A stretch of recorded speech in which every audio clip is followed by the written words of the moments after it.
Bonsoir tout le monde.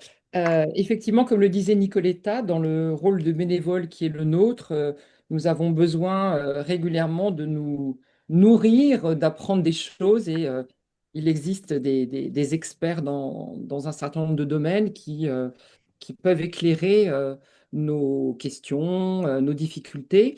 Et Emmanuel Piquet fait partie de ces personnes qui non seulement nous éclairent, mais nous donnent une énergie nouvelle. Et pour la présenter, je voulais simplement rappeler qu'en psychologie, il existe différentes façons d'aborder les difficultés, voire la souffrance.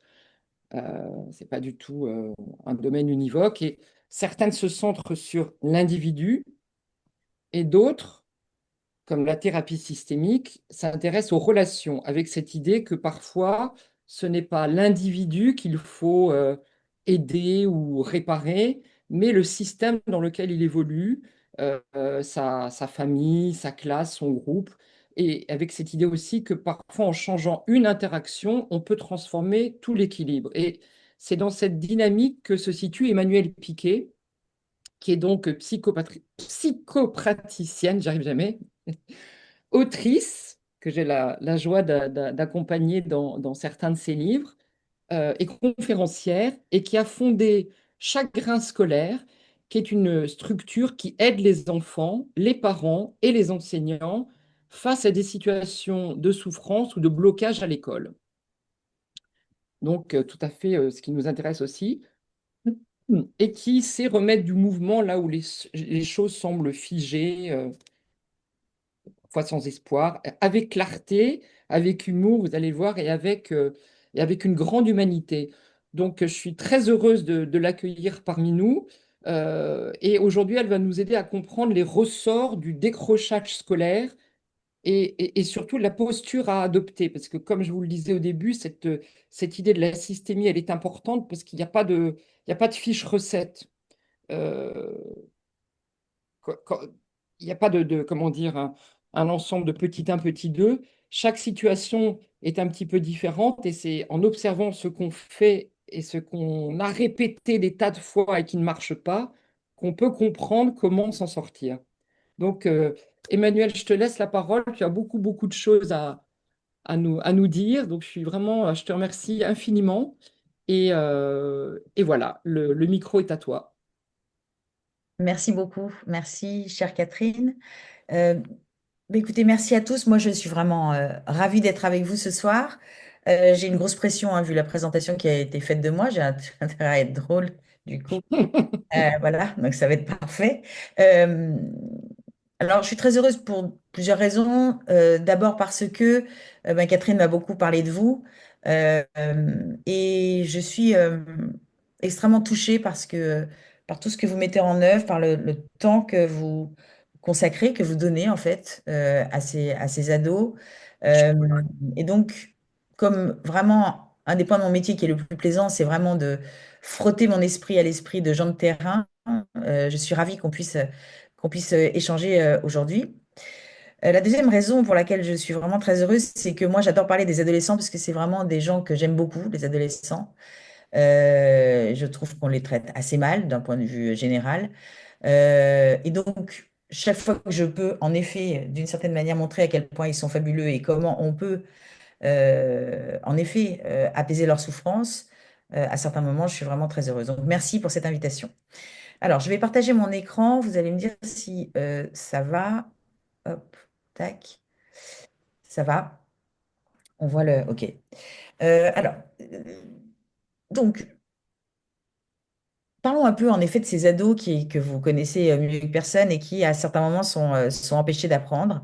Euh, et d'abord, vous dire un peu le terrain d'où je parle, parce que c'est important quand même que vous sachiez quel est quel est en effet le socle sur lequel je m'appuie. Donc, c'est un socle thérapeutique, en effet. Donc, nous, on reçoit à peu près 700 enfants, adolescents chaque année dans mon équipe. Donc, on a une base de données assez intéressante d'un point de vue quantitatif, mais également d'un point de vue qualitatif sur ce qu'ils ressentent en ce moment.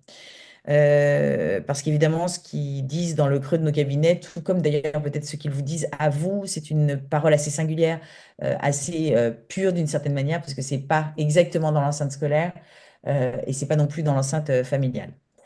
Euh, on a plusieurs autres terrains, dont notamment le fait qu'on intervient dans beaucoup d'établissements scolaires. On a une spécialité, nous, c'est la lutte contre le harcèlement en milieu scolaire. Et d'ailleurs, dans 60% des cas de décrochage qu'on reçoit dans notre échantillon, dans 60% des cas, il s'agit la plupart du temps de harcèlement ou de crainte d'être harcelé. Ça, c'est important de bien le comprendre parce que, ils ne le disent pas forcément, mais souvent c'est vraiment un motif de décrochage, un motif de rejet au fond de la scolarité. On forme un certain nombre d'étudiants qui sont plutôt issus de l'éducation nationale et qui viennent chercher des outils justement avec la systémie, comme Catherine en a parlé.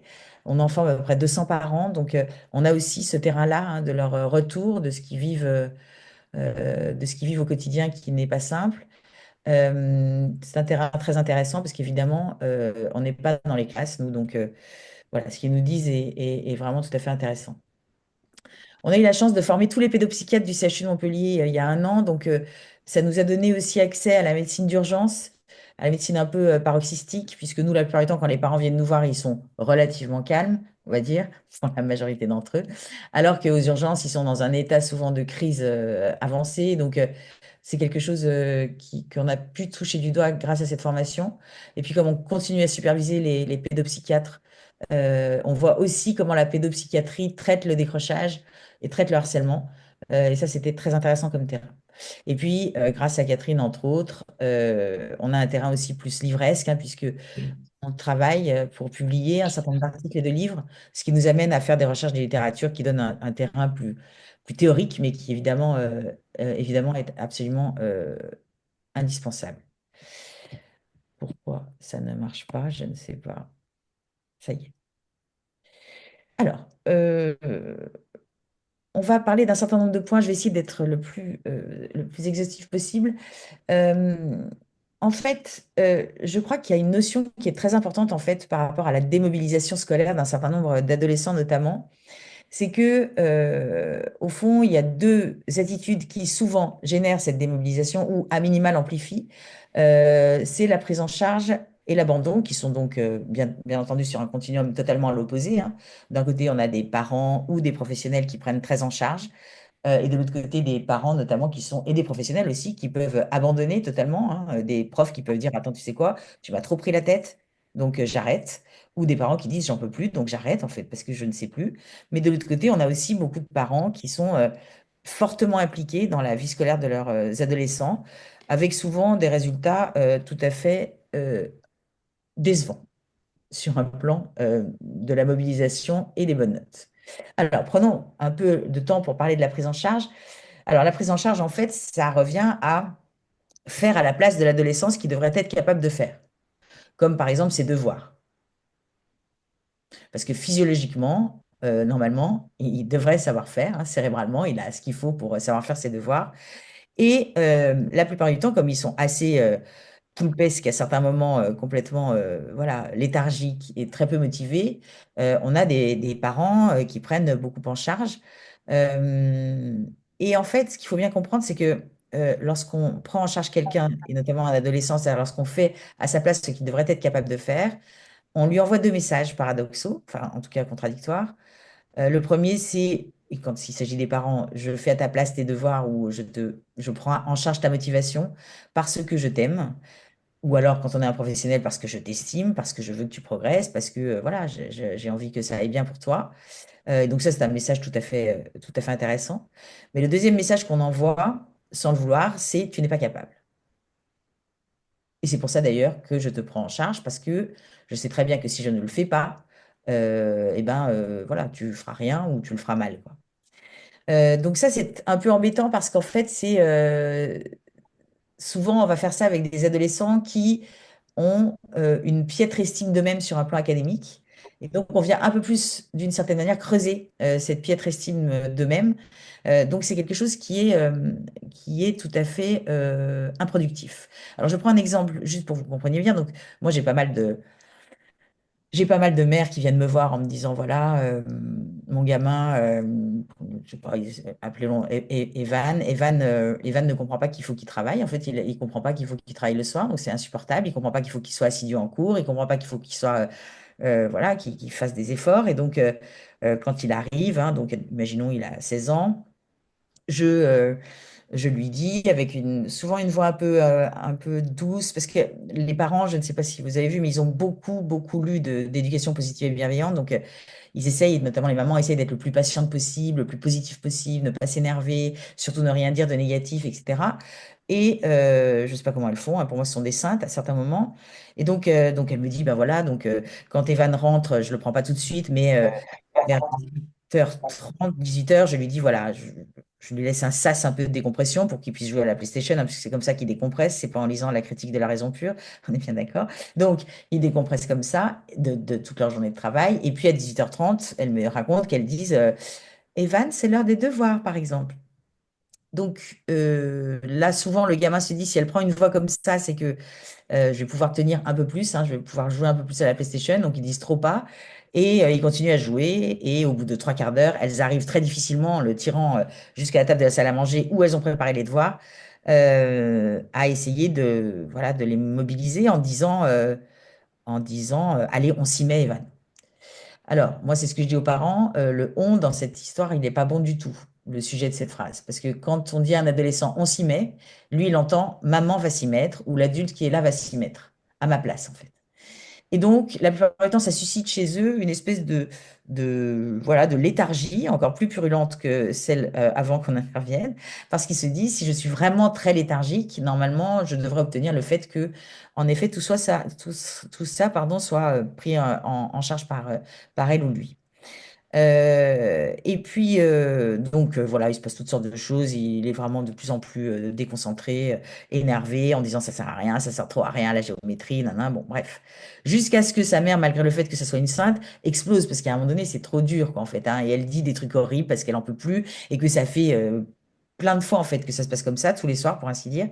Et donc, à un moment donné, elle explose et elle hurle des trucs horribles que je préfère ne pas dire ici, parce que c'est affreux.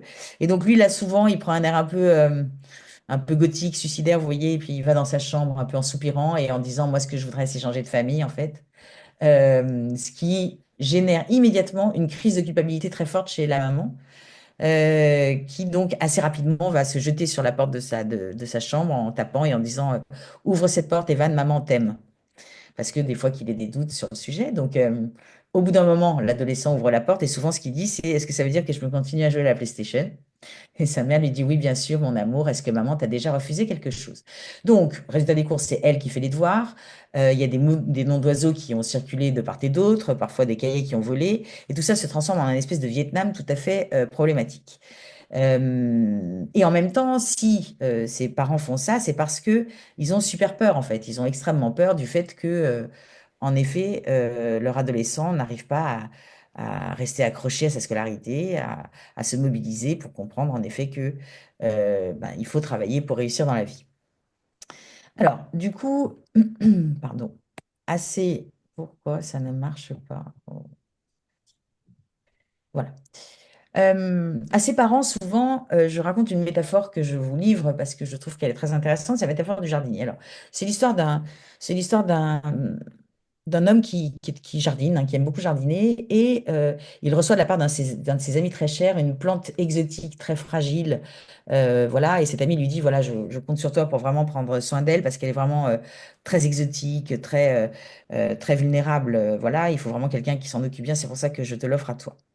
Donc le jardinier l'installe entre deux plantes tout à fait amicales, avec un terreau parfait. Voilà, le premier soir, il l'arrose exactement ce qu'il faut, etc. Et puis il lui dit bienvenue, tu vas voir, tu vas être heureux chez nous, etc. Et puis le lendemain, quand il se lève, il va voir sa plante et là, il trouve qu'elle a très mauvaise mine. Donc, il s'inquiète un peu. Il revoit si le terreau est bien. Et puis, si ça va, il demande aux deux plantes à côté si elles ont été sympas. Mais visiblement, ça s'est bien passé. Il décide, du coup, de rester un peu à côté d'elle et de lui parler, en fait, pour l'encourager à se développer. Donc, il reste à côté d'elle, il lui parle, voilà, plusieurs heures dans la journée. Et puis, il va se coucher. Le lendemain, quand il se réveille, elle est encore plus fatiguée. Elle a l'air vraiment très, très mal en point. Donc, il est très inquiet. Donc là, il se dit, il faut que je sorte un peu les grands moyens. Donc, il lui met deux baffles étanches qu'il a acheté pour ça. Il lui met une playlist spéciale pour les plantes, pour qu'elle puisse, en plus des discussions qu'il a avec elle, ben, se sentir le mieux possible. Et puis il va se coucher. Lorsqu'il se relève le lendemain, elle est presque morte. Donc, il se dit, ça va pas du tout. Donc, il va voir un espèce de vieux sorcier qui est sur la montagne et qui est très fort en botanique. Et il lui dit, est-ce que vous voulez bien descendre? Parce que vraiment, là, ma plante va très mal et tout ça. Donc, le vieux qui a à peu près 103 ans, donc il est un peu au bout de sa vie, il accepte quand même de descendre parce qu'il voit que ce jardinier est très mal. Et puis, donc, il arrive, il regarde cette plante, il regarde le terreau, il regarde l'arrosage, la façon dont, évidemment, cette plante est exposée, mi-ombre, mi-soleil. Il valide la playlist, enfin vraiment, et puis alors il se gratte la barbe parce qu'il se dit, mais je ne comprends pas en fait ce qui se passe. Et puis au bout de plusieurs longues minutes, il se retourne vers le jardinier et il lui dit, ça y est, j'ai compris. À force d'être sur elle, vous lui avez caché le soleil. Quand on raconte cette histoire à des parents qui sont fortement dans la prise en charge, souvent ils pleurent. Et puis l'autre réaction qu'on a souvent, c'est monsieur, si on a les deux parents, ce qui est assez rare, hein, c'est souvent les mamans qui se déplacent en consultation. Mais quand on a un couple parental, souvent le père se retourne vers la mère et lui dit, tu as compris qui était le jardinier dans cette histoire, chérie, j'espère. Donc, voilà pour la prise en charge. Et le risque, c'est que parfois, nous, en tant que professionnels, on va être un peu saisis par ça aussi, à vouloir un peu prendre en charge, à vouloir un peu motiver, prendre en charge du coup le désir en fait de scolarité, le désir de s'y mettre parce qu'on est généreux et parce qu'on est empathique et parce qu'on a envie que ça aille mieux. Mais pour reprendre une métaphore jardinière, si je puis dire, il faut jamais oublier qu'on ne peut pas tirer sur une fleur pour qu'elle pousse. Lorsque je filme mes étudiants ou mes jeunes thérapeutes en début d'exercice face à des adolescents en consultation, même si j'enlève le son, je vois le moment où elles commencent à prendre en charge, c'est-à-dire qu'elles se mettent en avant. Et donc l'ado est de plus en plus en fond de chaise comme ça, bras croisés, comme si il voulait absolument s'en aller. Et elles sont en avant comme ça et on voit qu'elles rament en fait. Vous voyez ce que je veux dire? Et au fond, je crois qu'il faut qu'on fasse gaffe à ça. Donc moi, je voudrais que tous mes thérapeutes aient un espèce de velcro, vous voyez, dans le dos et sur leur chaise, qui restent comme ça, en fond de chaise, et qui se mettent pas en fait à prendre en charge la motivation et le désir des adolescents, parce que je crois que vraiment, c'est tout à fait inopérant. Ceci étant dit, cette démobilisation qui est générée par la prise en charge excessive est exactement la même quand il y a un abandon pur et simple. C'est-à-dire que des parents abandonnés, ça existe hein, au niveau scolaire pour plein de raisons tout à fait compréhensibles. Euh, et autant la prise en charge génère de la démobilisation, parce que quand j'ai un père ou une mère ou un professionnel toujours en tapis volant autour de moi, qui fait les choses à ma place et qui prend en charge mon désir à ma place, c'est à la fois très confortable et à la fois très énervant. C'est pour ça que ça fait souvent des adolescents à la fois en colère et à la fois très paresseux et très léthargiques, ce qui est une combinaison qui agace tout le monde, on est bien d'accord. Mais on a exactement ce même tableau symptomatique lorsqu'ils sont pris en charge. Et c'est pas le terme du coup, lorsqu'ils sont abandonnés en fait par leur entourage adulte. Et donc, en fait, nous, on pense que vraiment, la mobilisation d'un adolescent, elle passe par quelque chose qui est ni de l'abandon, ni de la prise en charge, qui est la responsabilisation, en fait. Comment, au fond, on les aide à assumer les conséquences de leur léthargie, comment, au fond, on leur laisse le choix, tout en étant comme, et ça, c'est très dur, je trouve, comme posture à, à, à- à prendre, c'est comme être un outil à leur disposition, mais pas vouloir plus qu'eux. Parce que le désir, qu'il soit scolaire, qu'il soit amical, qu'il soit sexuel, c'est pas quelque chose qu'on peut exhorter en fait à ressentir. Le désir, c'est intime.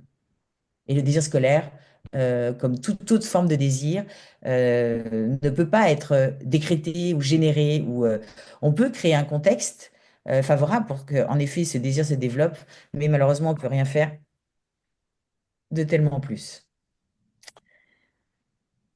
Alors, je voulais d'abord vous parler, excusez-moi, je vais vite parce que comme j'ai pas beaucoup de temps, je ne peux pas vous parler de tout et je suis un peu verte, mais bon. Voilà, je voudrais vous parler je voudrais vous parler de ce cas-là. Donc, c'est un cas très fréquent, hein, qu'on reçoit nous en tout cas euh, en consultation. Donc, c'est Anatole. Anatole, donc en fait, je reçois d'abord sa mère, qui est donc cette personne que vous avez sur votre écran. Donc, cette mère vient me voir et elle me dit, voilà, en fait, je viens vous voir pour Anatole parce que vraiment, dans ce collège, ils font du racisme anti-handicapé, j'ai l'impression. Moi, mon fils a plutôt été très bon, enfin très bon en maths en tout cas, assez longtemps, hein, jusqu'en troisième. Et puis là, c'est une catastrophe. Mais en fait, c'est parce qu'il est multidys, hein, donc il est dyspraxique, il est dyslexique. Voilà, et on soupçonne même un léger TDAH, hein. Vous savez que c'est quand même quelque chose qui est très fréquent en ce moment, hein, chez les enfants et les adolescents. Le fait de, en effet, leur accoler un certain nombre de diagnostics, parce qu'ils ont des symptômes, hein, parce qu'ils présentent des symptômes de troubles des apprentissages. Et donc, elle me dit, donc en fait, voilà, quand il est arrivé en seconde dans ce lycée, euh, j'ai tout de suite vu la prof principale pour lui expliquer un peu quels étaient ses diagnostics et quels étaient les aménagements qui devraient être faits. Et, euh, et j'ai l'impression que, d'après ce que me dit Anatole, il n'y a que 50% des aménagements qui sont faits. Donc, bah, lui ai réécrit à cette enseignante en lui disant, voilà, ça va pas, en fait, il n'y a que la moitié des aménagements qui sont mis en place, il faut faire quelque chose, sachant que la prof principale avait dit, on va faire ce qu'on peut, en fait, hein, on va sans doute en mettre en place un certain nombre, mais on ne pourra pas tous les mettre en place. Mais cette maman, très inquiète, hein, veut vraiment que tout soit mis en place pour que ça soit le plus confortable pour son fils. Et donc, elle me dit, donc j'ai envoyé plusieurs autres mails, et puis à un moment donné, elle a complètement arrêté de me répondre. Et donc, j'ai voulu prendre rendez-vous à nouveau avec elle, mais elle refuse de me recevoir. Elle dit que on s'est déjà tout dit et que c'est pas la peine d'insister. Donc, je suis furibarde, me dit cette maman. Et donc, voilà, je pense que je vais aller au rectorat, mais j'avais besoin de votre avis. Je voudrais qu'on en parle, mais moi, je vais aller expliquer au rectorat que vraiment, dans ce lycée, ça va pas, c'est inadmissible, qu'ils fassent pas ce qu'il faut. Alors, je me dis, en fait, je pense, parce que je le pense sincèrement, que lorsqu'il y a un conflit comme ça très fort entre des parents et une équipe éducative, par rapport à la mobilisation d'un adolescent, c'est vraiment extrêmement mauvais. Parce qu'en plus, l'adolescent va se servir, hein, de cette espèce de dissension qu'il peut y avoir entre les deux. Et finalement, le conflit, la relation problématique qui peut être en effet entre un prof et un adolescent, elle va se décaler entre le prof et le parent. Et je crois que c'est pas là que le problème se situe. Donc je pense que c'est une erreur, en fait, de travailler à ce niveau-là. Et donc je me dis, dans un premier temps, il faut que j'apaise la relation avec cette prof principale, mais c'est quand même extrêmement compliqué puisque la mère est vraiment très mécontente. Euh, donc, je me dis, il faut que je me saisisse de sa colère et que je la mette au bon endroit. Donc, je lui dis, je comprends que vous soyez hyper inquiète à l'idée que votre fils n'ait pas les bons aménagements et que du coup, il rate complètement son lycée. Euh, je, Simplement, je pense que si vous allez au rectorat, vous savez comme sont les enseignants, hein, ils se couvrent les uns les autres. Ce que je ne crois pas, hein, on est bien d'accord, j'adore les enseignants. C'est juste parce que ça me sert d'un point de vue thérapeutique, hein, on est bien d'accord, qu'on soit très clair là-dessus. Donc je dis, vous savez comment ils sont, hein, ils se tiennent comme ça. Et donc je pense que si jamais vous arrivez et que vous commencez à essayer de dézinguer une partie d'entre eux, ça va mal se passer pour vous en fait. Et du coup, ça va mal se passer pour votre fils. Donc voilà, si vous voulez le faire, faites-le. Mais moi, je pense que c'est une mauvaise idée. Je dis souvent ça aux parents, en fait. Je leur dis, quand vous êtes extrêmement agressif avec les équipes éducatives, ce qui est quand même un sport un peu national, hein, dans un certain nombre de contextes, dans d'autres contextes, ils sont complètement abandonniques, hein, on est bien d'accord, mais dans certains contextes, ils sont très, très en intrusion dans la scolarité de leurs enfants. Je leur dis, quand vous êtes très agressif, voilà, quand vous les remettez fortement en cause, euh, à un moment donné, en fait, le problème, c'est que quand ils voient votre fils, Anatole, ils vous voient vous. Et comme ils vous voient vous, ils ont envie de le tuer, en fait, parce qu'ils vous détestent. On peut dire que c'est pas bien, mais en même temps, voilà, on a créé une interaction comme ça et je pense que vraiment c'est mieux pour Anatole. Je me saisis de l'amour de cette mère pour Anatole. Euh, je pense que ce serait vraiment, vraiment intéressant qu'on fasse exactement l'inverse et comme disait Catherine en introduction, qu'on fasse un virage à 180 degrés en fait pour tenter de mettre les meilleures chances de son côté pour votre fils. Et donc je lui dis, je suis désolée madame, mais si vous me suivez sur la deuxième voie, hein, qui est celle opposée à celle du rectorat, ce serait plutôt de vous débrouiller pour que parvienne une lettre à cette professeure principale dans laquelle vous allez lui dire en substance, euh, pardonnez-moi, je vous ai beaucoup, beaucoup sollicité, sans doute trop. J'ai sans doute été agressive, le ton n'était pas adéquat. Je m'en veux terriblement parce que je sais que vous faites le maximum. J'ai vraiment décidé de vous faire totalement confiance. Si vous pensez que voilà, les aménagements là suffisent à ce qu'ils s'en sortent, eh bien, je vous fais totalement confiance et je n'interviendrai plus du tout. Veuillez me pardonner. Donc là, je vous laisse imaginer sa tête. Elle n'est pas très satisfaite. Elle me dit donc, c'est une blague en fait. C'est-à-dire que là, vous me dites qu'il faut que je leur demande pardon et que je les remercie, alors que je considère que vraiment, ils font n'importe quoi. Je lui dis, bah, vous faites comme vous voulez en fait, madame. Mais moi, je ne pourrais pas travailler dans un champ de mine en fait. On ne peut pas travailler dans un système qui est un champ de mine comme ça. Donc, c'est ma proposition, mais vous faites comme vous voulez. Donc, elle me dit, heureusement que c'est par écrit. Je dis oui, en effet, parce que je pense que si ça avait été par oral, vous auriez eu des tics nerveux qui auraient été, en effet, très largement interprétés à leur juste signification par l'enseignante en face de vous. Donc, cette maman écrit cette lettre et à la fin de la séance, elle me dit, mais est-ce que vous allez voir Anatole? Je lui dis, bah écoutez, moi je ne sais pas, je vais lui faire un mot, en tout cas, parce que moi je fais toujours ça avec les adolescents. Je vois toujours les parents en première séance. Et puis ensuite, s'il me dit ce serait bien que l'adolescent vous voit, j'envoie un message cacheté hein, sous enveloppe que je donne aux parents, euh, un message extrêmement freinant. Et je crois que cette attitude de freinage, si vous voulez vraiment un premier mouvement en fait à opérer, on n'est pas assez freinant avec les adolescents comme je vous le disais au début. On est beaucoup trop dans l'envie qu'ils s'y mettent, en fait. Donc, j'écris un message du type, cher Anatole, j'ai vu ta mère qui n'a pas l'air d'aller très bien. Je ne sais pas si toi tu vas ou pas. Euh, mais en tout cas, si ça va pas et qu'il y a une chance sur 1 million que je puisse t'aider, je serai très heureuse. Mais surtout, ne viens pas si t'as pas envie. euh, D'autant que je suis vieille. Je précise comme ça, ils sont pas étonnés quand ils viennent. Et du coup, je pense qu'ils se disent que je suis folle. Et donc, l'adolescent aime bien quand même les gens fous. Donc, la plupart du temps, ils viennent, hein. J'ai 95% des adolescents qui viennent en consultation. Et moi, comme je ne sais pas travailler avec des gens qui n'ont pas envie de venir, ça m'arrange. Donc, la maman me précise d'ailleurs, elle me dit non, mais en plus, vraiment, il va venir, je pense, parce que je l'entends pleurer souvent le soir dans sa chambre. Donc, vraiment, j'aimerais bien que vous le voyiez. Donc, du coup, je reçois Anatole. Donc, Anatole, je lui dis, qu'est-ce qui se passe? Alors, raconte un peu. Il dit, ouais, c'est trop abusé. Comment le prof de maths, c'est un gros bâtard. Il veut absolument pas expliquer aux gens qui comprennent pas suffisamment vite. Franchement, c'est abusé, c'est pas démocratique. Oui, j'ai dit, mhm. Ben oui, ça n'a pas l'air simple, hein, mon chéri, j'ai l'impression.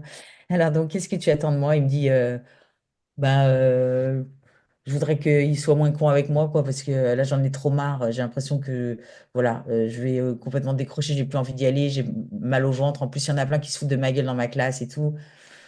Euh, ok, je dis, bah, oui, alors moi, si j'avais une baguette magique, Anatole, pour que tu aies envie d'aller en cours, vraiment, je ne serais pas là, chérie, parce que je l'aurais vendu extrêmement cher, donc je serais aux Maldives en train de me faire masser les fesses, vraisemblablement, mais je ne serais pas là en face de toi, quoi, parce que vraiment, il n'y a pas de, voilà, de recette pour avoir envie d'aller en cours. En revanche, moi, j'ai des techniques pour manager les enseignants.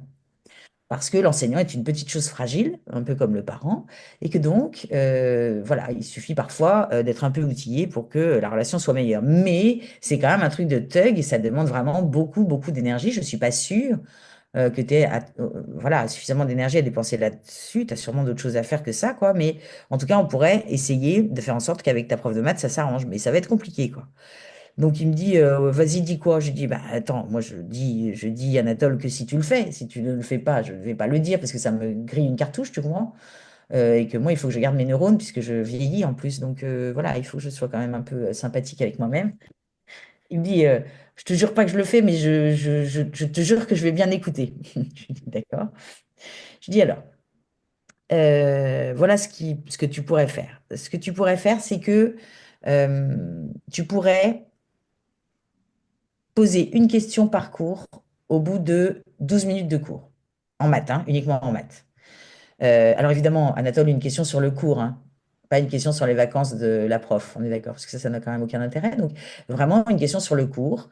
Au fond, je me fiche de savoir quelle est la réponse et tout ça. Ce que je veux, c'est que voilà, tu lui fasses un peu plaisir en lui posant une question, parce que l'enseignant adore qu'on lui pose des questions, parce que du coup, il se trouve important. Donc c'est important que tu prennes en considération le fait que souvent ils sont très déprimés et que donc ils ont besoin aussi on les prenne un peu en charge. Euh, donc il me dit une question par cours. Il me dit impossible. Impossible. C'est hyper fatigant. Je lui dis ouais, c'est hyper fatigant. Il me dit je veux bien une question tous les deux cours. Je lui dis ok. Une question tous les deux cours, déjà c'est pas mal. Ça ira moins vite, Anatole, hein, mais c'est déjà pas mal.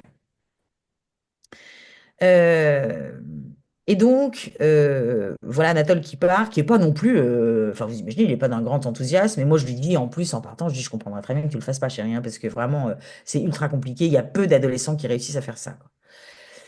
Et donc je le revois 15 jours plus tard, mais dans l'intervalle, je me dis, je pense que ça va pas suffire. J'ai une intuition, je me dis, je pense que ça va pas suffire, il faudrait que je chope la prof de maths en fait. Donc, je lui envoie un mail en passant par la direction en fait, de l'établissement où je lui écris en substance, Madame, je viens de quitter le jeune Anatole et j'imagine à quel point votre vie professionnelle est compliquée avec cet élève. Parce que lui m'avait raconté qu'en fait, ce qu'il faisait, grosso modo, c'est que comme il en avait trop marre et qu'il voulait signifier en fait sa désapprobation, hein, comme font beaucoup les adolescents, dès qu'il rentrait en cours de maths, il commençait au bout de 4 secondes à faire du bruit, voilà. Soit en tapant avec ses mains, soit en faisant tomber exprès sa trousse, soit en poussant des cris d'animaux, enfin des choses tout à fait créatives et intéressantes. Et donc du coup, la prof l'envoyait à la vie scolaire, quoi, au bout de 15 minutes, quoi. Et donc, c'est par rapport à ça que j'ai voulu faire un virage à 180 degrés. Donc, comme il m'avait expliqué ça, je dis à la prof de maths, j'imagine à quel point ça doit être compliqué. J'imagine aussi que vous n'avez plus beaucoup d'énergie à consacrer à cette famille. Voilà. Maintenant, je me dis que s'il y a une chance sur 1 million que Anatole raccroche, je vais avoir besoin de vous, je ne vais pas y arriver toute seule. Et donc, je lui dis, voilà, ce que je vais vous demander, mais vraiment, si c'est pas possible, ben, on fera sans, hein, mais c'est simplement si jamais vous voyez un soupçon de changement positif dans l'attitude d'Anatole, est-ce que vous pouvez juste le souligner, sans du tout tomber dans l'extase pédagogique, on est d'accord, mais juste le souligner un peu, parce que je pense que ça aiderait à enrayer le cercle vicieux dans lequel il est pris. Donc le lendemain, elle ne me répond pas, donc je me sens un peu embêtée le deuxième non plus. Et puis elle me répond le troisième jour par mail et elle me dit,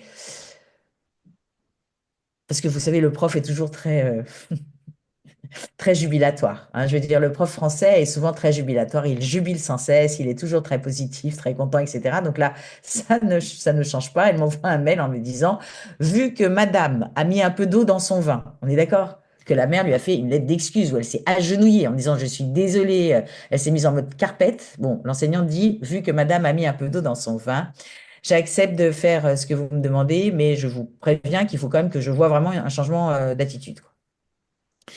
Donc je me dis là, j'ai à peu près mobilisé tout le système, comme disait Catherine en introduction, et donc ça peut être intéressant. Et donc 15 jours plus tard, je reçois notre Anatole qui, voilà, qui a toujours la même attitude. Et donc je lui dis comment ça va? Il me dit ouais, ça va. Vite fait, je lui dis raconte. Alors est-ce que tu as pu faire le truc hyper horrible que je t'ai demandé de faire? Il me dit ouais, pas la première semaine. Donc il l'a fait que la deuxième, hein. Non, pardon, pas le premier cours où il devait le faire, mais le deuxième cours. Il me dit, le premier cours, j'avais préparé ma question, mais j'ai pas osé la poser. Parce qu'en plus, je me suis dit que tous les autres allaient trouver ça hyper bizarre. Voilà, donc j'ai pas osé la poser. Mais vous voyez qu'il a déjà préparé sa question.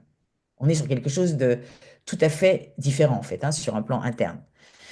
Et puis, le cours d'après, enfin celui encore après, il a posé sa question. Et là, la prof, toujours très jubilante, a dit, ah, c'est bien que tu sois de retour chez nous, Anatole. D'accord, c'est ultra valorisant. Bon, mais il l'a pris quand même comme tel.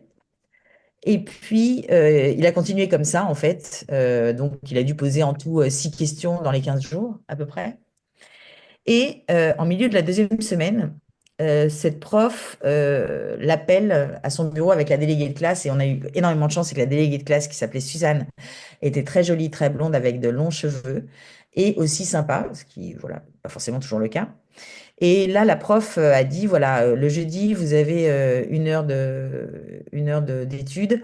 Est-ce que, s'il te plaît, Suzanne, tu pourrais aider Anatole pour les exercices de maths, parce que je pense qu'il a besoin d'un peu de soutien. Ce que Anatole a validé, hein, puisque la prof, c'était Suzanne. Évidemment, il était beaucoup plus motivé. Et, euh, et du coup, ben, il s'est remis vraiment en maths à faire des choses. La prof m'a écrit un mot en me disant, voilà, je pense qu'il est de nouveau en selle, en tout cas sur cette matière qu'il aimait bien. Sur les autres, je ne suis pas sûre qu'il ait fait des choses spectaculaires, mais enfin, en tout cas, il a eu son bac. Il a eu son bac et c'est un gamin plutôt bien dans ses baskets dont j'ai revu la mère il n'y a pas longtemps en conférence. Ce que je voulais vous montrer avec cet exemple-là, c'est que euh, les trois protagonistes ont fait un virage à 180 degrés, hein. C'est-à-dire que vraiment l'enseignante a accepté de revenir sur l'abandon, hein, parce qu'elle avait décidé d'abandonner complètement, parce qu'elle n'en pouvait plus, et ce que je comprends. La maman a arrêté son combat vain vis-à-vis de l'équipe éducative, et Anatole a arrêté de se dire la seule façon d'exister, c'est d'être un ambianceur impertinent en cours. Moi, je pense sincèrement que c'est cette enseignante qui a sauvé Anatole du décrochage. Donc voilà, je voulais donner cet exemple-là. Je ne sais pas du tout quelle heure il est. Est-ce que j'ai le temps pour un deuxième exemple ou est-ce que je n'ai pas le temps pour un deuxième exemple? Allez-y, Emmanuel. Donc, il est 19h10. Vous avez 5-10 minutes encore pour, voilà, pour nous entretenir, nous ambiancer. Je vais vous ambiancer, vous allez voir ça. Alors, euh, donc ça c'est un autre cas. Je suis là, en l'occurrence, en analyse de pratique avec des enseignants qui sont dans un collège REP extrêmement compliqué.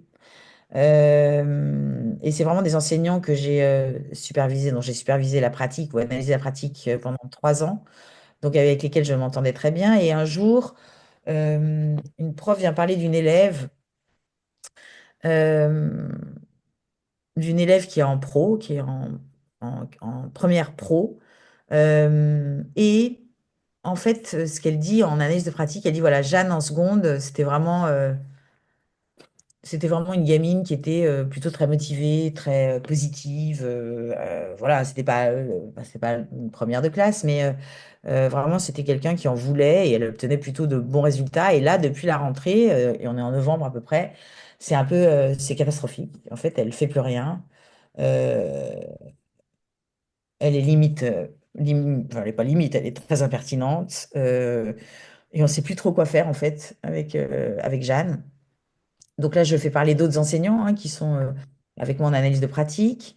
Euh, alors le prof de PS dit, ben, alors elle, c'est pas compliqué, c'est-à-dire que je pense elle a un problème de santé, c'est-à-dire qu'elle a ses règles toutes les séances de PS en fait. Donc, alors malheureusement, il n'y a pas évidemment d'attestation médicale, mais enfin en tout cas, c'est ce qu'elle prétend. Donc c'est très pénible. Donc du coup, elle vient jamais avec ses affaires, hein, elle est toujours avec sa tenue de passion tuto maquillage. La dernière fois, elle dit, parce que moi je leur demande des exemples en fait, parce que j'ai besoin de vraiment comprendre ce qui se passe hein, dans la réalité. Elle s'assoit, donc la dernière fois elle s'assoit sur les tapis, et là les autres jouaient au volley, parce que c'était volley en fait. Et elle commence à faire un peu un commentaire sportif du match en se foutant un peu de la gueule de tout le monde, mais il dit c'était assez drôle en fait. Donc voilà, donc j'étais un peu embêtée, je me dis qu'est-ce que je fais? Et puis je me suis dit non mais ça suffit en fait, ça suffit l'irrespect, parce que c'est vrai qu'elle est assez drôle, très ambianceuse, assez charismatique en tout cas du point de vue de ses camarades. Donc il dit ça suffit, Jeanne, tu parles à la vie scolaire, tu m'as fatiguée, déjà que t'as pas tes affaires, et puis en plus voilà, tu déconcentres tout le monde, tu t'en vas. Et là, les autres gamins ont dit, oh, mais monsieur, c'est trop abusé, c'était quand même rigolo, si on peut plus rigoler, tout ça, bon, bref. Et elle part en faisant, elle, un salut de Miss France. Est-ce que je dis quelque chose? Et puis il a laissé tomber parce que bon, il dit c'est bon, ça suffit. Donc ça, c'était le prof de maths. Le prof d'histoire géo, pas du tout. Un prof de marketing dit à un moment donné, elle est au fond de la classe avec son blouson alors que il fait chaud dehors, enfin c'est n'importe quoi.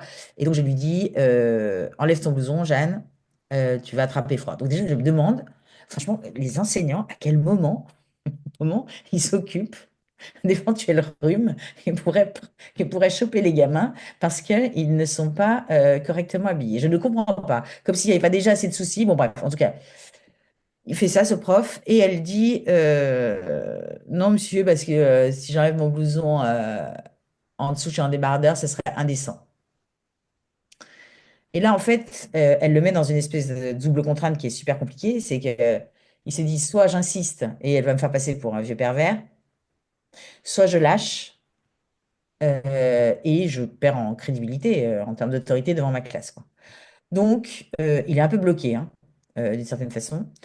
Il décide de lui dire qu'elle est impertinente, en fait, que ça suffit, et que donc qu'elle lui donne son carnet. Donc, elle dit non, je ne vous donnerai pas mon carnet. Donc, il dit si, Jeanne, tu me donnes ton carnet. Et là, il est un peu éloigné dans la classe, et là, elle se lève, et elle va sur lui très vite. De façon un peu menaçante, enfin menaçante en tout cas d'après ce qu'il dit. Et là, elle lui dit, je vous fais peur, hein. C'est dur hein, comme moment en fait hein, dans une vie d'enseignant, quoi. Et là, il a cette réplique tout à fait remarquable, je trouve. C'est qu'il lui dit, oui, j'ai peur, parce que la barbarie m'a toujours fait peur en fait. Et donc elle part et cette fois, elle fait pas un geste de Miss France, hein, parce que à un moment donné, il s'est pas laissé faire. Mais c'est pour vous donner un peu l'attitude de cette jeune fille. Euh, la prof principale dit qu'elle a convoqué la maman. Elle a convoqué la maman et là, elle dit, alors l'entretien était absolument ubuesque, c'est-à-dire que elle s'est limé les ongles pendant tout l'entretien et elle n'écoutait pas. Et donc sa mère me disait, je suis absolument dépassée, je n'arrive pas, je sais pas ce qu'elle fait, j'arrive plus à la gérer, je suis vraiment désolée. Alors elle lui disait, Jeanne, s'il te plaît, tu arrêtes de te limer les ongles et tu écoutes ce que dit ta prof et tout ça. Donc elle me dit, j'ai senti complètement désespérée. Et là, j'ai regardé Jeanne et j'ai dit, Jeanne, l'an dernier, tu étais une de mes élèves préférées. Euh, je suis hyper inquiète et je suis hyper déçue parce que je trouve que vraiment, tu as des super ressources. Tu es une super chouette jeune fille et j'ai l'impression que là, il y a quelque chose qui empêche tout le monde de voir cette magnifique jeune fille que tu es. Et là, la prof principale dit, Jeanne a tourné la tête et j'ai cru voir une petite larme pointer sur son œil. Et là, toute l'équipe enseignante se fout de sa gueule en disant mais n'importe quoi, c'est parce que tu as voulu voir ça toi en fait, hein, parce que t'es un peu comme Joël Mazar dans Pause Café, et tu as cru qu'elle était émue, mais à mon avis pas du tout. Bon, on se dit en analyse de pratique, la seule chose qu'on pourrait faire et qu'on fait souvent hein, dans ce genre de situation, c'est de tendre une dernière main à Jeanne. Et comme on pense que c'est la prof principale qui a gardé la meilleure relation avec elle, on lui demande d'aller la voir et de lui dire, voilà, Jeanne, euh, en fait, tu as le choix. Soit tu continues à décrocher, tu continues à ambiancer tout ça, et à un moment donné, tu vas te faire virer parce que vraiment, personne n'a envie de regarder dans notre bac pro quelqu'un comme ça, quoi. Et du coup, ben voilà, je sais pas, tu vas trouver un job, hein, c'est pas un problème, je pense que tu as les ressources pour ça. Et bah, si tu veux choisir cette voie-là, ben, continue comme tu fais, en fait, c'est parfait. Parce que je pense que vraiment, tu es en train d'arriver vraiment à la rupture. La plus personne peut te supporter. Donc, voilà. Donc ça, c'est la première possibilité. La deuxième, en lui disant, par ailleurs, il y a plein de gens qui réussissent sans avoir fait d'études, en fait, Jeanne, hein. Moi, j'ai pas de problème avec ça. Vous voyez, ça aussi, c'est du freinage, hein. Ou alors, tu te dis, c'est dommage parce qu'il y a certains profs qui pensent que j'ai quand même des aptitudes, enfin, en tout cas, des ressources et tout ça. Et moi, je veux bien te consacrer 1 heure par semaine où tu viens me voir.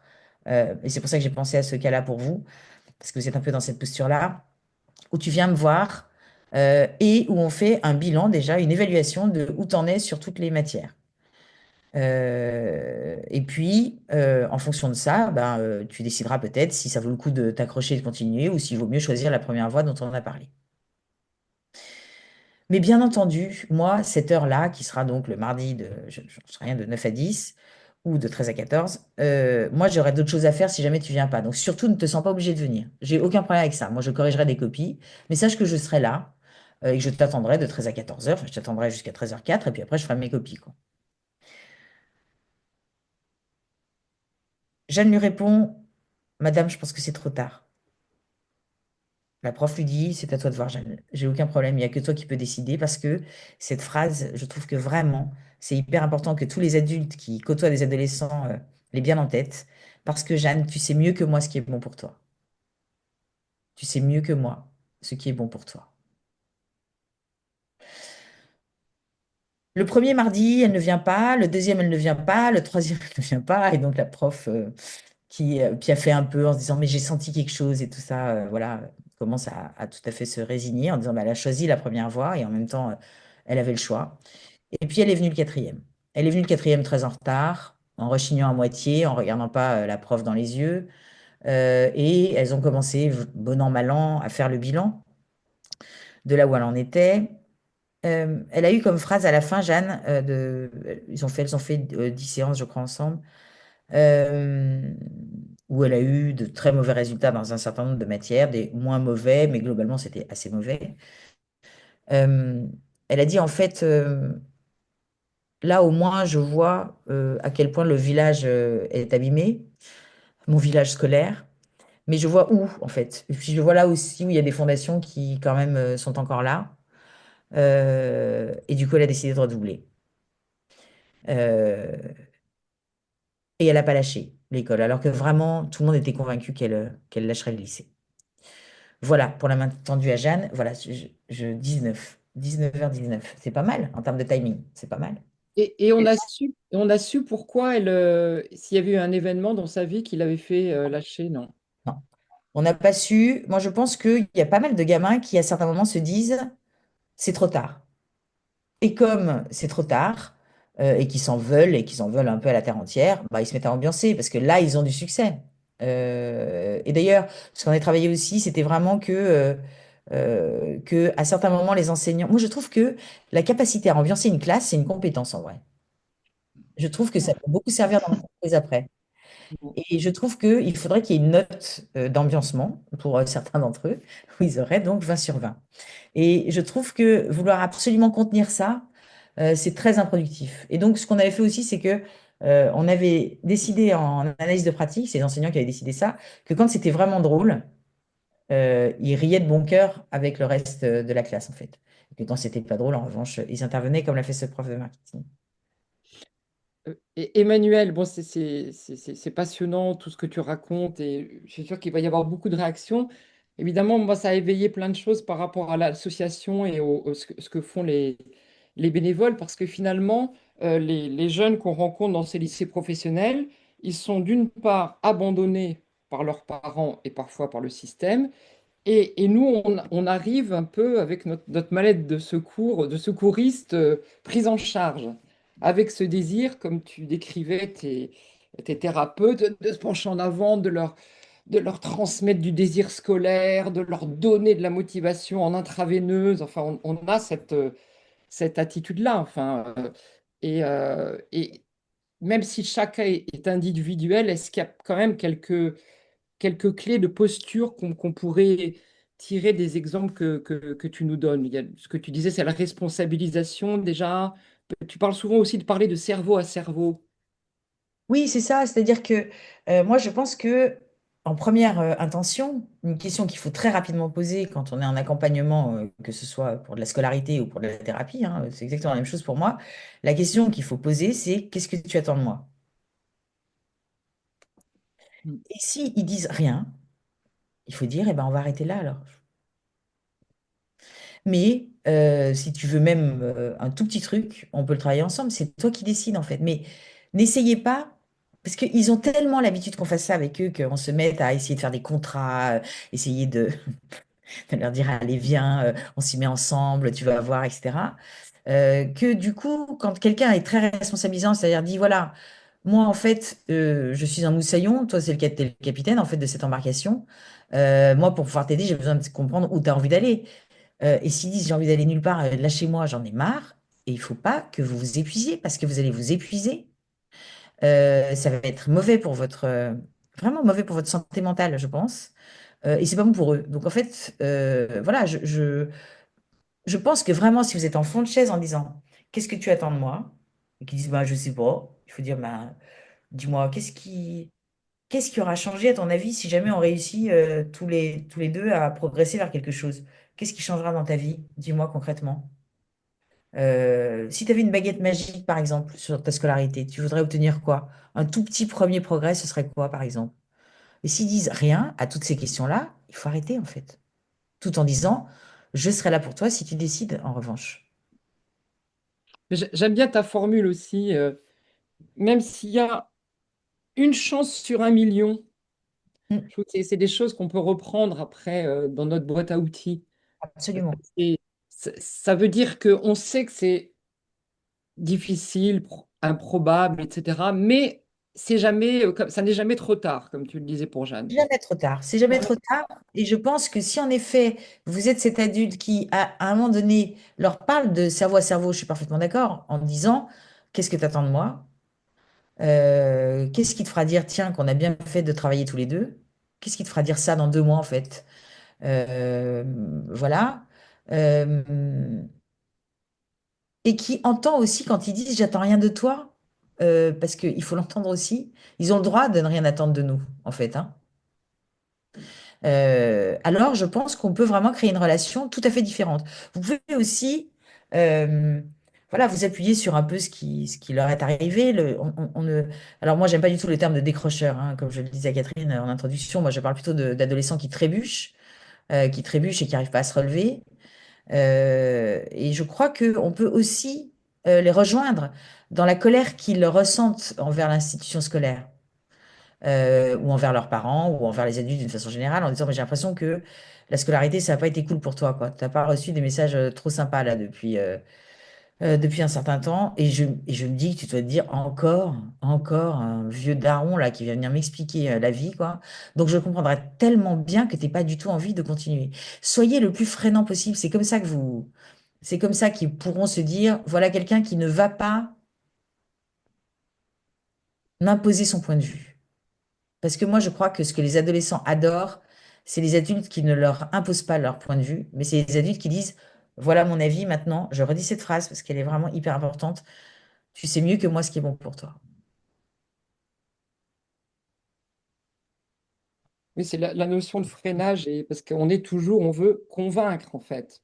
On arrive armé de notre bonne volonté, de notre bienveillance, et en fait, on arrive à l'issue de toute une histoire où ils ont accumulé les trébuchages, comme tu dis. Donc, Absolument.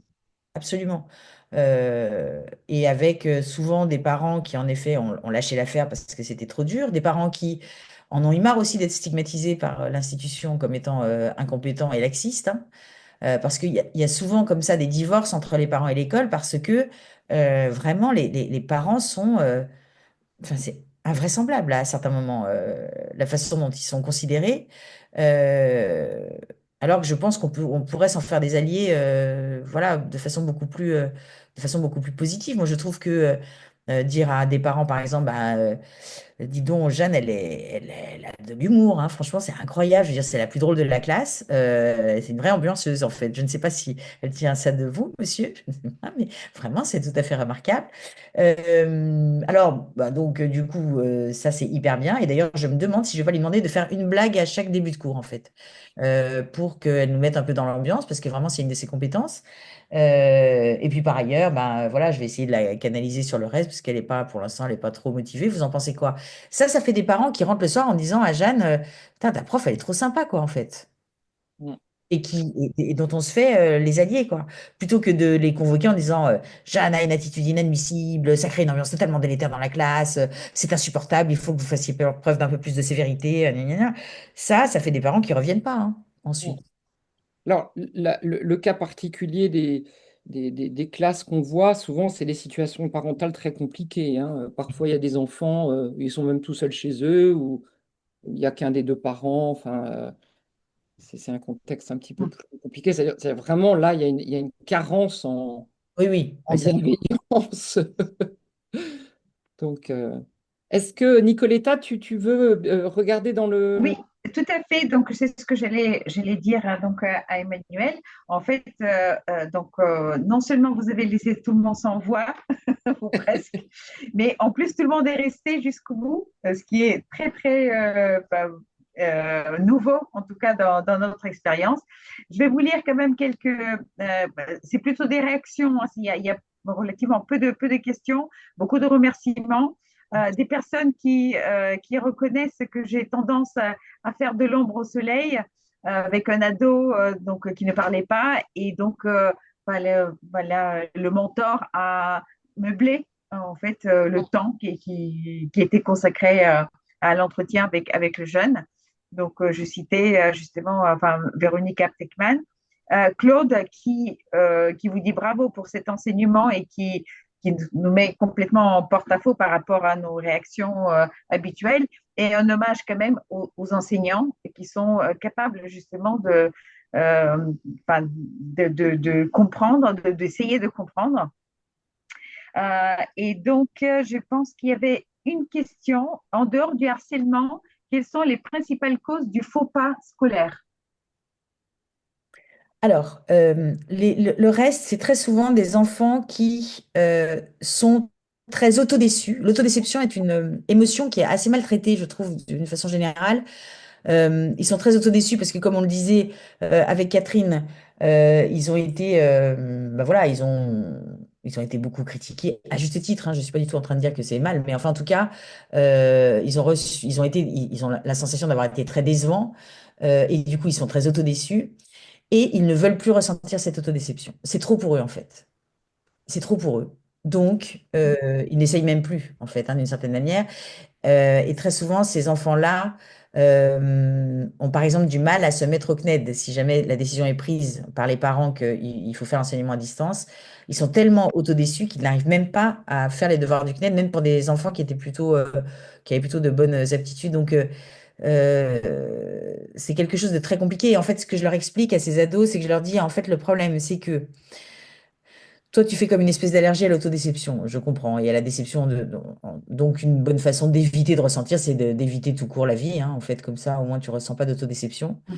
Mais en faisant ça, tu te renvoies un message encore plus autodécevant globalement qui est que tu n'es même pas capable d'être au monde, en fait. Tu n'es même pas capable d'être dans ta vie d'adolescent. Et ça, c'est une autodéception encore plus forte. Donc, ce que tu es en train de faire, ça augmente au fond le problème. Et donc, je les invite, je leur fais traverser une autodéception par jour, en leur disant, c'est comme si je te inoculais le vaccin de l'autodéception pour que tu puisses ensuite, voilà, y aller en étant moins craintif. Vous sentez ce que je veux dire? Je ne sais pas si je suis très claire. Donc, pour par pas avoir peur, en fait, pour voilà, pas. pour pas avoir peur, exactement. Et se dire, voilà, et se dire, tiens, j'ai vécu une autodéception là volontairement et je suis pas morte. Par exemple, là, j'avais une petite jeune fille qui était littéralement dans une grotte de mangas. C'est-à-dire que j'ai jamais vu ça de ma vie, hein, complètement entourée de mangas de partout quand elle arrivait sur l'écran. Elle sortait plus de cette chambre.